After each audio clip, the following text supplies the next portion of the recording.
నమస్తే welcome to నిఘా news. Anakapalli జిల్లా గోలుకొండ మండలం యలవరం పంచాయతీ డొంకాడ గ్రామంలో 160 పీవీటీజీ కొందు గిరిజన కుటుంబాలు జీవనం సాగిస్తున్నారు.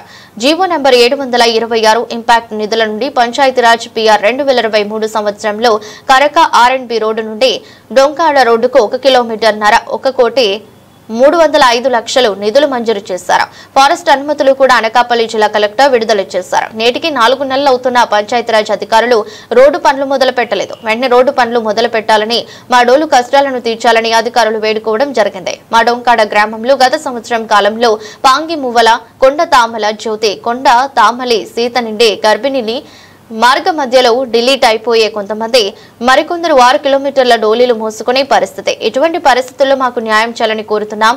మా గ్రామంలో అంగన్వాడీ సెంటర్ లేదు. స్కూల్ కి 4 కిలోమీటర్లు వెళ్లవలసిన పరిస్థితి. ఆర్ల నుండి పిత్రి గడ్డ రోడ్డు పనులకు పనిచేసిన వాటికి బిల్లులు చెల్లించి రోడ్డు కలవట్లు నిర్మాణం చేయాలని డిమాండ్ చేశారు. అనంతరం ఆర్జీఓ కార్యాలయం వద్ద వినతి పత్రం ఇచ్చి అనంతరం పిఆర్ ఇంజనీరింగ్ కార్యాలయం వరకు ర్యాలీగా వెళ్లడం జరిగింది. కార్యక్రమానికి ఆదివాసీ గిరిజన సంఘం జిల్లా గౌరవ అధ్యక్షులు కె గోవిందరావు, తాంబలి సత్యబాబు, గేమిల సుబ్బారావు, తాంబూల అప్పారావు, సిఐటియు జిల్లా కార్యదర్శి రాజు పాల్గొన్నారు. నా పేరు కె గోవిందరావు అండి. ఆదివాసీ గిరిజన సంఘం 5వ షెడ్యూల్ సాధన కమిటీ జిల్లా గౌరవ అధ్యక్షుడు అండి. ఈరోజు అనకాపల్లి జిల్లా పరిధిలో ఈరోజు డోలి గ్రామాల నివారణ కొరకు గౌరవ పవన్ కళ్యాణ్ గారు మొన్న ఈ 3 రోజుల క్రితమే పత్రికా సమావేశం ఏర్పాటు చేశారు. అధికారులు కూడా రివ్యూ సమావేశం ఏర్పాటు చేశారు. రోడ్లు నిర్మాణం వెంటనే ప్రారంభించాలని చెప్పారు.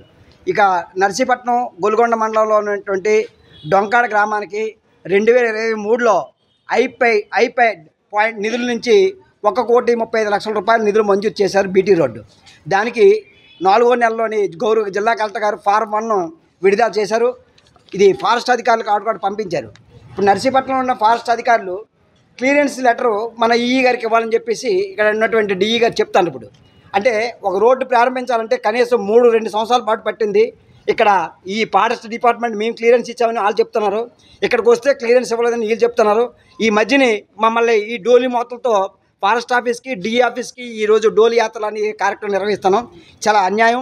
ఎందుకంటే స్వతంత్ర దినోత్సవం రేపు 1979 స్వతంత్ర స్వర్ణోత్సవాలు జరుపుకున్నటువంటి రోజుల్లో ఆదివాసీ గిరిజనులకి నేటికి కూడా రోజు డోలి మూటలు, డొంకల్లో, కోణంలోని గర్భిణీలు పుట్టవలసిన పరిస్థితి, డెలివరీ అయ్యే పరిస్థితి ఉన్నప్పుడు మనం చూసాం. నిన్న చింతపల్లిలో కూడా బాబుని చంకన పెట్టుకొని 4 కిలోమీటర్ల దూరం పాటు బిక్కుమని నడుచుకొని డోనూరు పిహెచ్ నుంచి నర్సీపట్నం ఏరియా హాస్పిటల్ జాయిన్ చేశారు.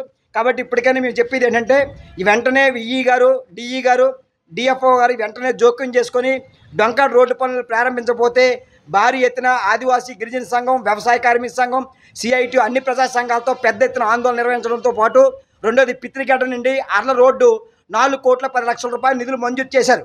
మొన్న అర్ధనగరంగా డోలు కట్టుకొని 4 కిలోమీటర్లు 7 కిలోమీటర్లు పాదయాత్ర చేసుకొచ్చాం.